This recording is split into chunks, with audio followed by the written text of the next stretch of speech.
Alright, I'm going to do a bunny information video, and I'm just going to try and mention all the things that I've learned about bunnies in the last couple years of raising bunnies. And these are mini Rexes. They have some of the softest fur there is because there was an anomaly, and they made their fur super silky, and it was bred back into the breed. And so they're from France, I believe, and they're called mini Rexes, and that's what we got here. But anyways, what to know about bunnies? They're very social. They need company. So if you're going to have a solitary pet, you got to give it a lot of attention. And they do better when it's cold than when it's hot, probably especially this black bunny here. They don't take the heat or direct sunlight too well. They need their nails clipped. That's about the only real grooming thing that they need. You got to clip their nails. Females and males shouldn't be kept together. It's best to, especially if you just have two and not like, you know, a whole group of them. It's best to keep them separate. And females can get kind of strange in the spring. And so that's why males are better as a solitary bunny pet. And if you're breeding them, don't be surprised if when they're breeding, if the male falls over all of a sudden. That's supposed to happen. We didn't know that, and it was kind of shocking. We're like, is he dead? But they do that, and the babies only nurse once a day. And that's why if you find a little wild bunny, it's best to leave it alone, because the mom's probably coming back as a safety. They abandon them during the day, come back, nurse them once at night. And it's hard to have a replacement milk for rabbits because their milk is the highest fat content of pretty much any other animal. And a pair of bunnies can give you 32 babies in a year. So if you had two females, that would be more than a rabbit meal a week. So that makes a lot of sense.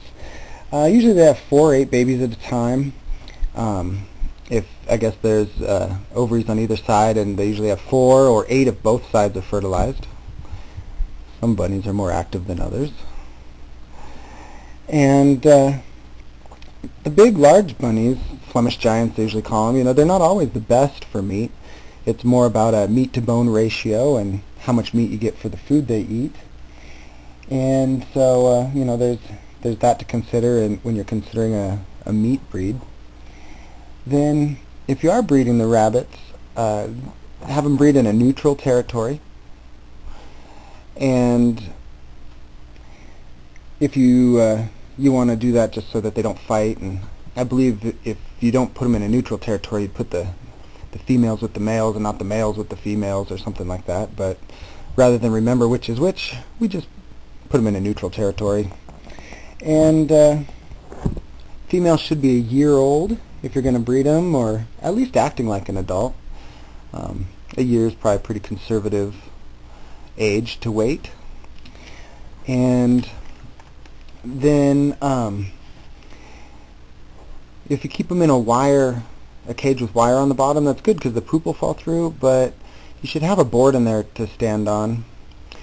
And if you do have a board in there, it should be a natural wood, not something chemical wood, treated with chemicals, I mean, because they'll chew on it.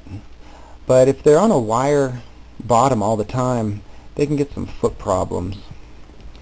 And you don't want to pick them up by their ears. That's something you don't do.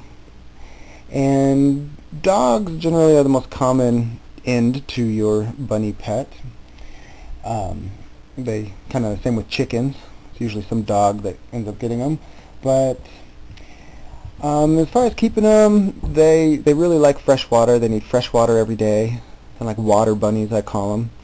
And especially in the winter, they drink a lot of water. And with it freezing, it's kind of a challenge. They drink a lot of water, and they're kind of like a radiator to stay warm. And so it's really important to get them a lot of fresh water. But if they're outside, they do great outside. During the winter, super cold, just fine. You just don't want them to be wet or in a draft. When they're outside, though, you have a problem with the water bottles freezing. But what you don't want to do is have them indoors and then put them outdoors in the middle of winter. They do need to acclimate.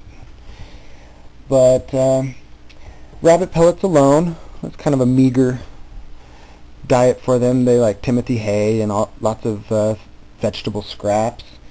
But at any rate, for breeding them, the gestation is only 31 days, and then it's kind of anticlimactic. The babies are born and they're rather helpless and hairless and their eyes are closed, and so then you have to wait about 10 days and their eyes open and they start moving around.